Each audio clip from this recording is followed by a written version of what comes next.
Anchors. They prevent vessels from drifting with the shifting tides. They protect you from the dangers of running aground. They hold fast in storms. As Christians, there are certain words and themes that serve as anchors, helping us hold to a deep, full, biblical Christian faith. Storms, remaining anchored.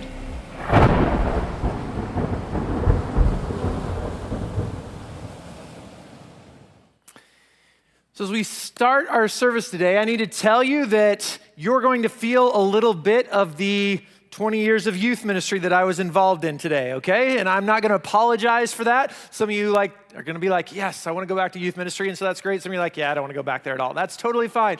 But by doing that, we're going to start out by playing a game, all right? Now, this game is not going to require you to come up on stage and defend Christmas songs, anything like that we did a couple weeks ago. All you're going to have to do is stand up in a moment. Or if you can't stand, you can raise your hand because that's just easier for you. What I'm going to do is I have a coin here, and you're going to have to decide whether when I flip it, it's going to land on heads or tails. It's that simple, okay? You can tell someone next to you if you're worried about being honest, okay? You can tell them so that way, they can hold you accountable. And if you're wrong, you're going to sit down. If you're right, then you continue to stand up. And we're going to see who can make it through 5 times in a row, getting it correct every single time. If you do, then you are a winner, and you can pat yourself on the back or whatever. Bragging rights, whatever you want to do. Smack talk in the hallway, that's what you can do, okay? So why don't you go ahead and stand up, or you can raise your hand being that you are up at this time, and I am going to simply flip this coin here. So if you need to tell someone whether this first one's going to be heads or tails, you can do that. And here we go, starting off the game. I know you're nervous. I can feel it. Here we go. It starts off being a tail. So if you said heads, you're down right off the bat, okay? It's about half. That's probably there. All right. Second round, is it heads or tails? Here we go. It is a head. Okay. So if you went both ways but the wrong way, good job. All right, we're round 3. Heads or tails? It is a tail.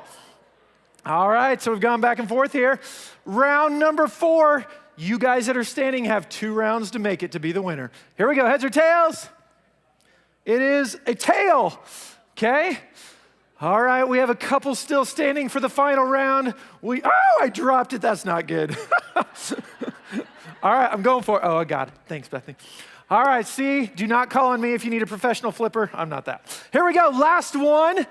Heads or tails? It is a tail. So, tails is it. Who ended up winning? Raise your hand if you're still up. Very good, congratulations. For all the rest of you, guess better next time. I don't know. Okay, so we just played this game, and as I mentioned at the very beginning that we're playing a game, I wonder how many of you automatically began to get nervous. Like maybe you began to feel a little anxiety going, oh man, I do not want to do this because I don't know what's going to happen. Some of you guys heard what we're doing, and then we're playing, you're like, yep, this is totally okay. But maybe as the game kept going, you're like, I really want to get out because I don't want to be standing and everyone looking at me. And maybe you felt some of those feelings. Some of you are like, nope, I wasn't nervous whatsoever about that game, which is totally cool. But here's what I want you to know. Today we're talking about the storm of anxiety. All right? This idea of anxiety and this thing that so many people struggle with to some level. And as we do that, I want to start out just by telling you some different words that kind of tie into anxiety.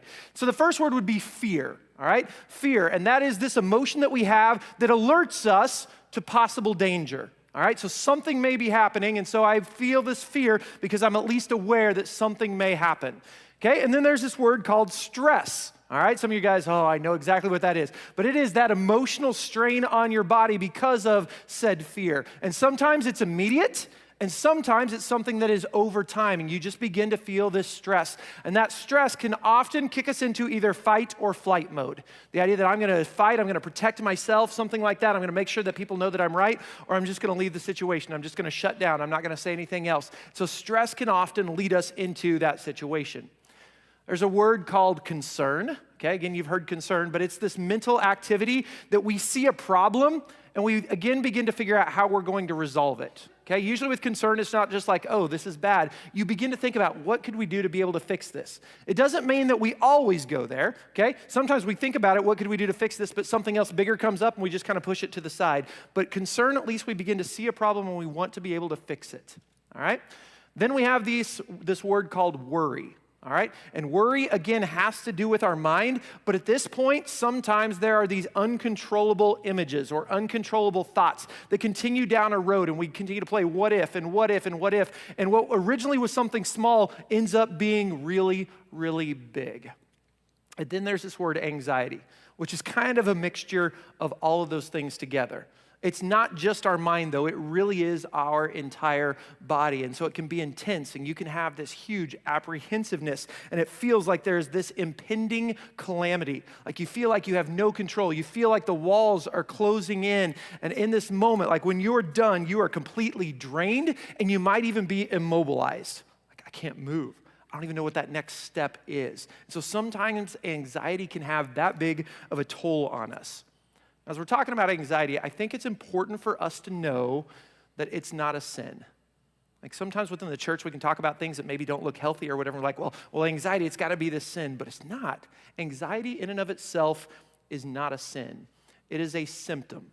It's a symptom of something greater that's going on, or it's a signal. I've heard someone say it's kind of like your check engine light in your car, that when that comes on, there's nothing wrong with it, but it's telling you there's something going on in the car, and that's what anxiety is. It's telling you that there is something greater. And so when we're talking about anxiety, it's important for us to look at the root issue and not just the symptom.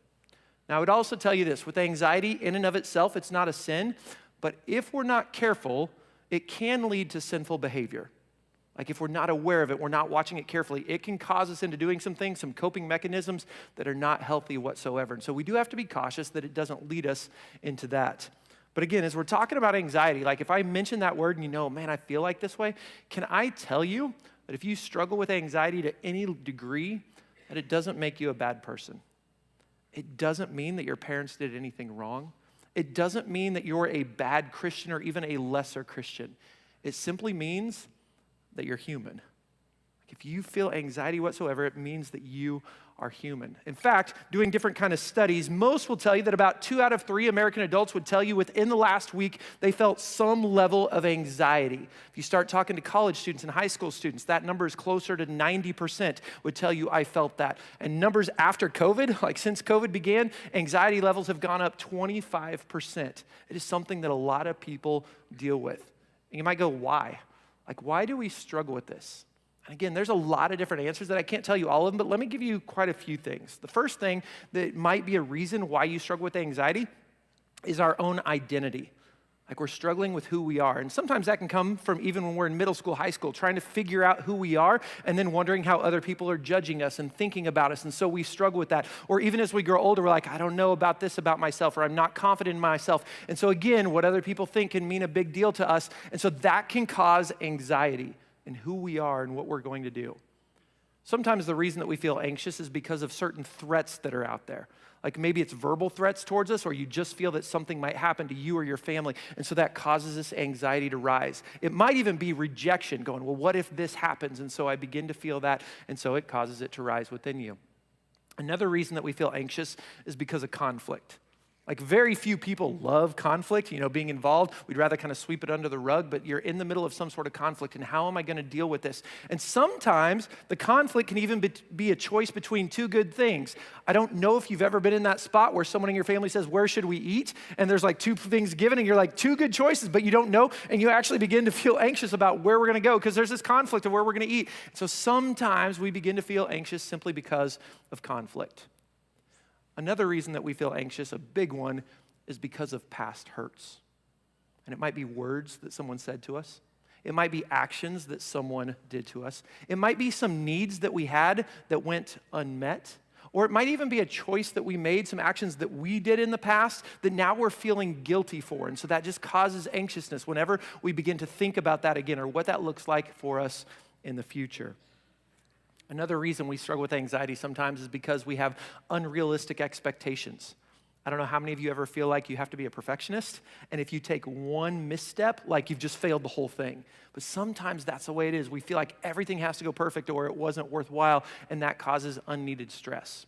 Or another reason would be is when you feel like you have to be in control of everything, okay? I don't know how many people out there like, I got to be in control. In fact, it says that most people, or not most, people who have this control issue struggle with but anxiety more than those who are just kind of laid back. You know what, I can kind of go with the flow, but man, if I have to be in control and something's not going the way that I want it to, automatically that anxiety level goes up. Another reason that we feel full of anxiety in our society is because we have so much on our plates. And I don't mean our Thanksgiving plates that we're talking about this week, but like our plates, how much do you have going on? And then all of a sudden you have a kid coming home telling you, I need 3 dozen cookies by tomorrow. You know, you have someone at your job saying, hey, this project now needs to be done in 2 days and you haven't even started. And all of a sudden you're looking at it going, I don't know where I'm gonna find time to do all this. And the anxiety levels rise.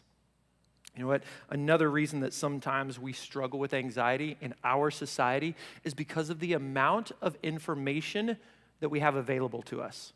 Like if you were to think back maybe 15 years, how many of you like sat down going at 6 o'clock or 10 o'clock, I'm gonna watch the news to find out what's going on in the world? And yet today, that's not the way it is at all. Like maybe you still sit down, but like there's all these things on the internet that you can find out, or all these updates that like tell you what's going on, or you quickly hear things from people. And so it's not like I'm waiting for this time. And so you're continually finding out thing after thing after thing, which a lot of them can be negative in some sort. And so all of a sudden, man, this information is here and you don't know what to do with it. In fact, I read a statistic that said like our technology has grown as much within the last 30 years as it had the 300 years prior to that, but our minds have not been able to keep up with it. And so all of this information comes in and we don't know just how to process it. And so what happens is that our bodies just feel very anxious. Anxiety.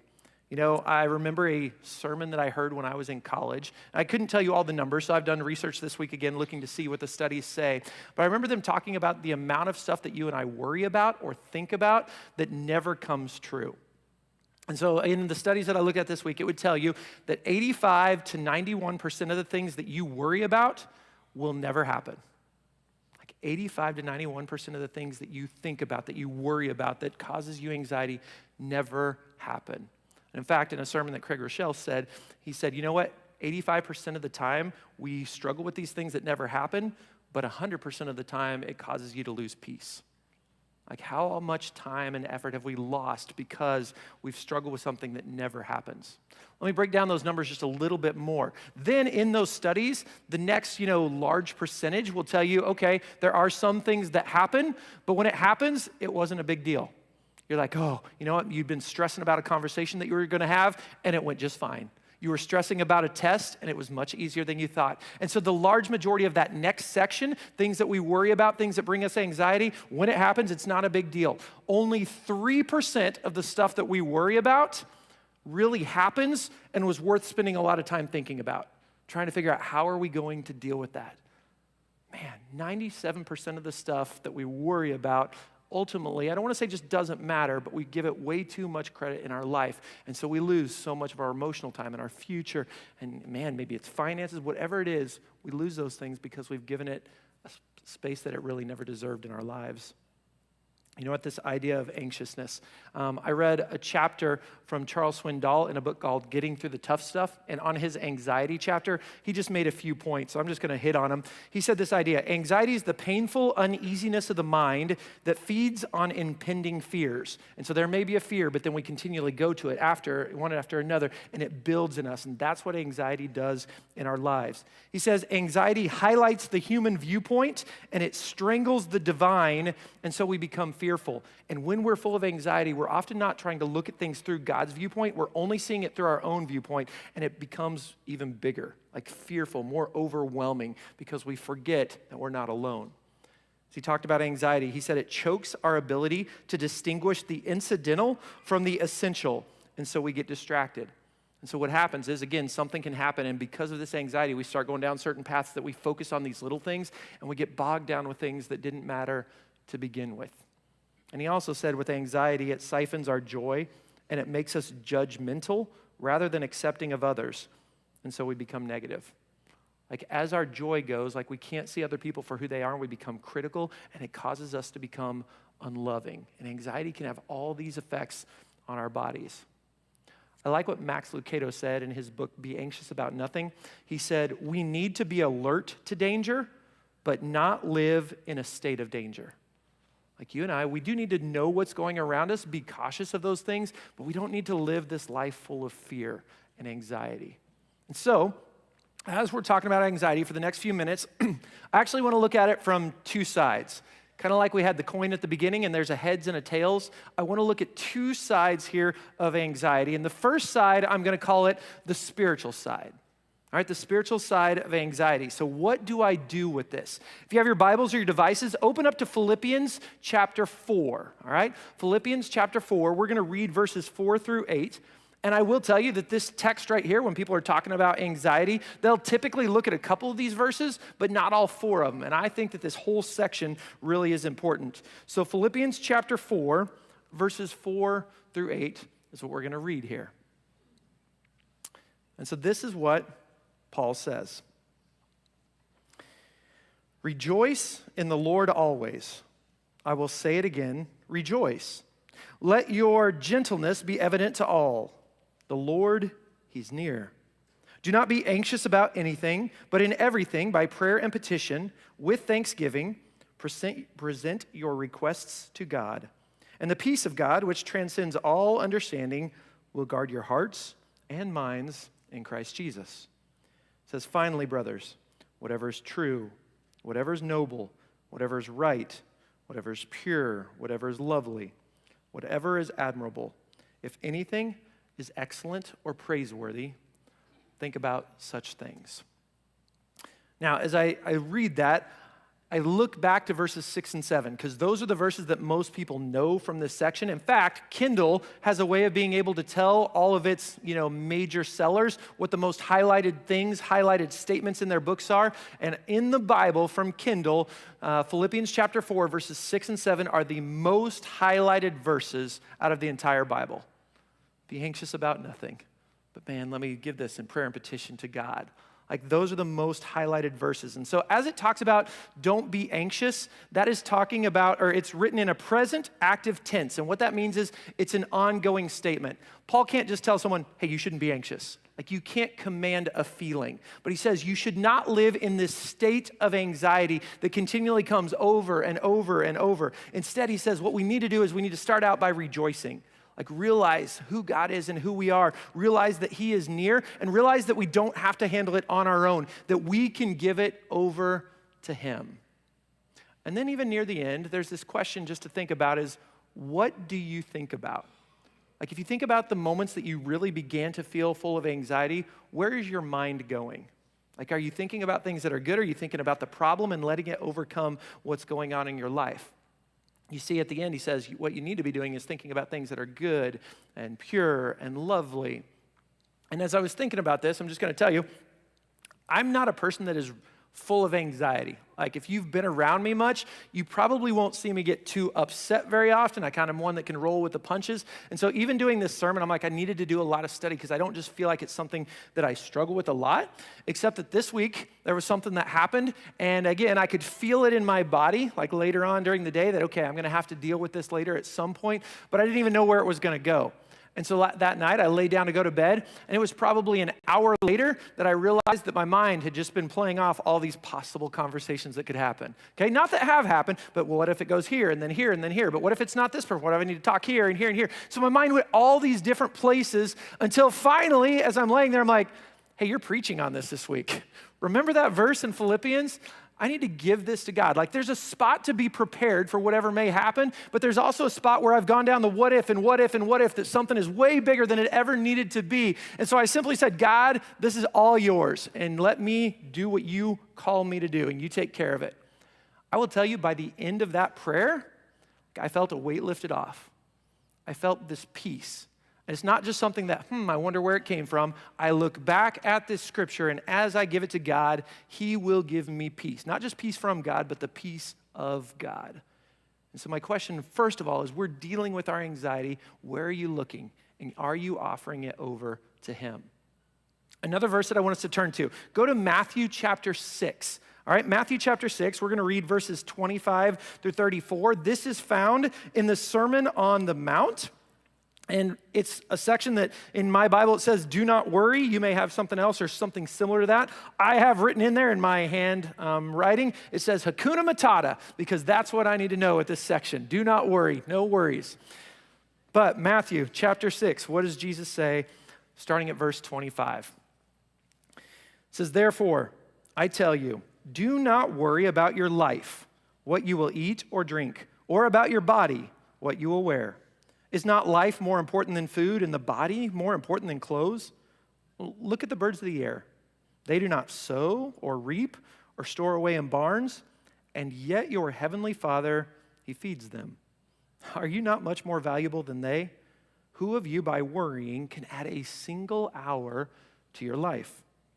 And why do you worry about clothes? See how the lilies of the field grow? They do not labor or spin, and yet I tell you that not even Solomon in all of his splendor was dressed like one of these. And if that is how God clothes the grass of the field, which is here today and tomorrow is thrown into the fire, will he not much more clothe you, O you of little faith? So do not worry, saying, what shall we eat? Or what shall we drink? Or what shall we wear? For the pagans run after all these things, and your heavenly Father knows that you need them. But seek first his kingdom and his righteousness, and all these things will be given to you as well. And therefore, do not worry about tomorrow, for tomorrow will worry about itself. Each day has enough trouble of its own. Again, that text, that phrasing of don't be anxious, don't worry, it's the same Greek word, means don't be perpetually worrying. Like these things that you need, don't spend time worrying about them because God takes care of you. Just take a step back and look at how he's taken care of you up to this point and what he will continue to do. Someone in dealing with this subject said, you know what, if you're in this spot where you're trying to figure out a need, don't start by looking at the physical things you have or the physical things you don't have. Start by looking at Jesus, knowing that he's there. I mean, think about this. In the feeding of the 5,000, you have Jesus here, but you've got 5 loaves and 2 fish. You'd be like, well, what do we have? That's all we have. What do we not have? Enough food for 5,000 people. What are we going to do? But we have Jesus, and he's going to help us with this. And in those spots, instead of allowing anxiousness to take over, may I look to him and go, he's got this. Seek first his righteousness. Continually follow after him, and God will watch out for you. Let me tell you one more verse. Turn to 1 Peter chapter 5, verse 7. All right, 1 Peter chapter 5, verse 7, we've seen what Paul said. We've seen what Jesus said in his own words that have been recorded for us. And so in 1 Peter chapter 5, verse 7, there's this one little verse. And it says, cast all your anxiety on him because he cares for you. Cast all your anxiety on him because he cares for you. So he's not downing anyone who's struggling with anxiety. He's like, nope, but this is what you should do with it. First of all, you need to cast it. Make an intentional effort to give it to God. And then he says cast all, not just some of it, not just here's the big things, here's the little things, here's the things that I'm not controlling. I'm going to give it all to you. And one of the things that I read this week is, you know what? Even if you feel like your entire life is like, oh man, it's messed up, it's causing me great anxiety, start listing off the things. God, this is what I need to give to you. This is what I need to give to you. And as you do that, you'll realize that maybe it's not quite as big as you once thought it is. It's a little more manageable. And yet even in saying that, God can control it. And so cast it all on him because he loves you. He's not just going to sit back and go, let's see what you've got figured out. He's going to come alongside of you and help you with that. You know, as I think about this word anxious, like the Greek root word comes from this idea of being distracted or being divided. And so in a moment that maybe you're feeling anxiety, could you stop, first of all? Just kind of focus, not be divided, and simply give it over to God. I need maybe to remind us that day-to-day life isn't just day-to-day life, but you and I are amongst a spiritual battle. And so we don't just need to pray after something's going on. God, I'm feeling anxiety right now. I give this to you. What if we did it on the front side too and said, God, will you fight this battle with me? Or even better yet, will you fight this battle for me? And will you allow me to just come and be in refuge in you? Will you be that as you have promised? And he will. You know what? There's a lot of times that we're not going to be able to live this stress-free life. Like we can't just eliminate anxiety. But we can learn how to cope with it. Like, how do we deal with it when it comes on us? And Max Lucado wrote, "The secret to less anxiety is less about doing and it's more about abiding." Man, with all this anxiety, it's less about, I got to do this, I got to do this, I got to do this. But what if I simply draw near to God and let him take care of it? So as we're talking about anxiety, I told you there's two sides of things. So there is a spiritual side, and where do I think, where do I give all this to? But if I flip the coin over, there also is a clinical side of anxiety.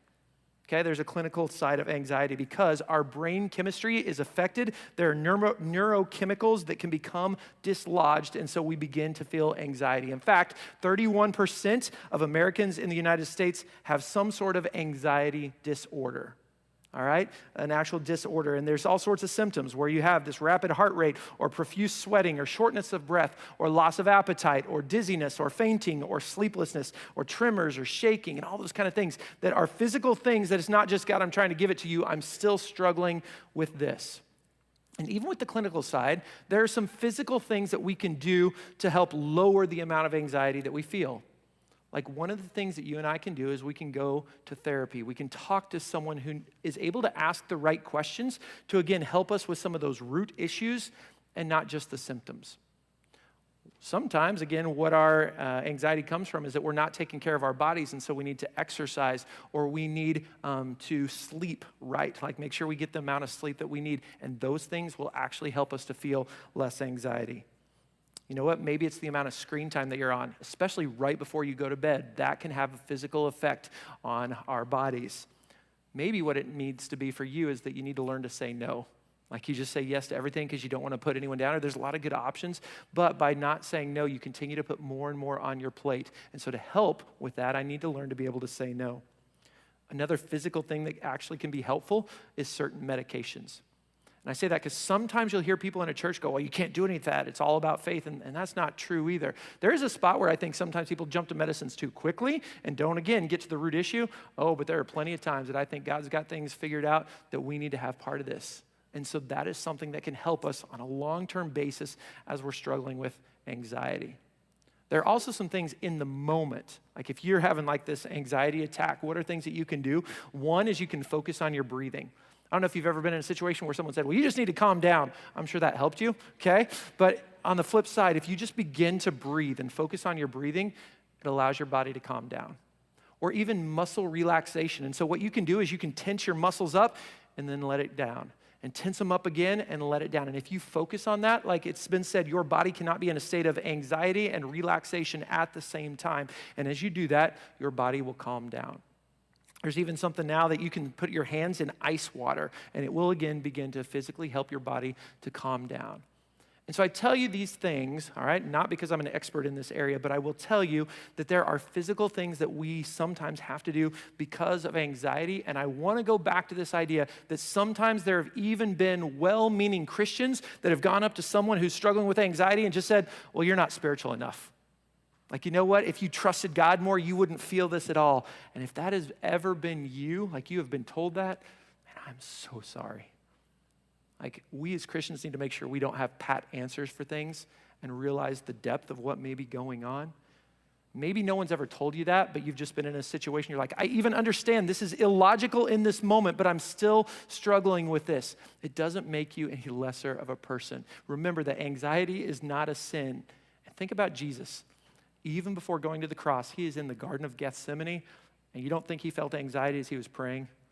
This weight of the world, that sweat, blood is coming from him because of just what is about to happen, and he's feeling the weight. And yet he prayed to God, he gave it over to him, and God came and assisted him. He didn't take him out of the situation, but he came and he helped him. And the truth is, when you and I struggle with anxiety to whatever level, God will come alongside and he will help you too. I don't know what side of the coin that maybe you struggle with anxiety, but understand that God is there to help you through it all.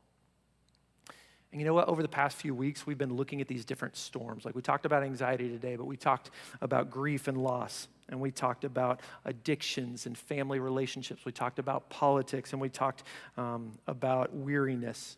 And in all of those, as Cameron said last week, we are anchored to Jesus. It doesn't mean that we're not going to still feel the storm, but we're anchored to him. And in all those things, you and I we can have hope. We can have hope. The reason is because it is not based on us. It is securely based on Jesus. If you go back to what we talked about at the very beginning of this Anchored in Storms series, that whole first sermon was it starts with Jesus, it ends with Jesus. We continually have to look to him. And so when we're anchored to him, it's not just, am I going to work harder, but I know that he's got this. My own salvation is not, am I doing enough good things in a day? It is that I am anchored myself to him, because all of those things are not based on me, but it is based on the finished work of the cross. And we can be confident in that.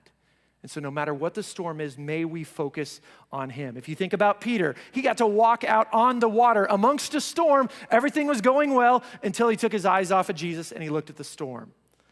Let us not focus on whatever storm that you and I are going through, but may we keep our eyes locked in on him, and he will help us through those things. And so today we're actually going to give you a chance to just respond, to spend time with God in some different ways. Like, we're going to have 2 songs going on here, and then we're going to have a time for communion, and then we're going to have 2 more worship songs. And part of you connecting with him is going to be singing. Part of connecting is you're going to just be quiet and listening to words, whatever you feel like. But one option that we want you to be able to have is up here. We have different buckets, and every single one of them is anchored to the cross. They are chained to the cross. And there's a whole bunch of rocks here. And what I would encourage you to do is at some point within those 4 songs to come up here and take a rock. And I want you to pray over this rock. And that rock can represent whatever storm you may be going through. Maybe it's something with anxiety. Maybe it's something with a family struggle. Maybe it's something just with weariness. And I want you to pray over that rock, and at some point then, drop it in one of the buckets. We had people doing it real quickly. We had people taking it back to their seats last night. It doesn't matter. Whatever you need, just as that connection with God and this physical, God, I am letting this go. I am giving it to you, and I'm staying anchored to you.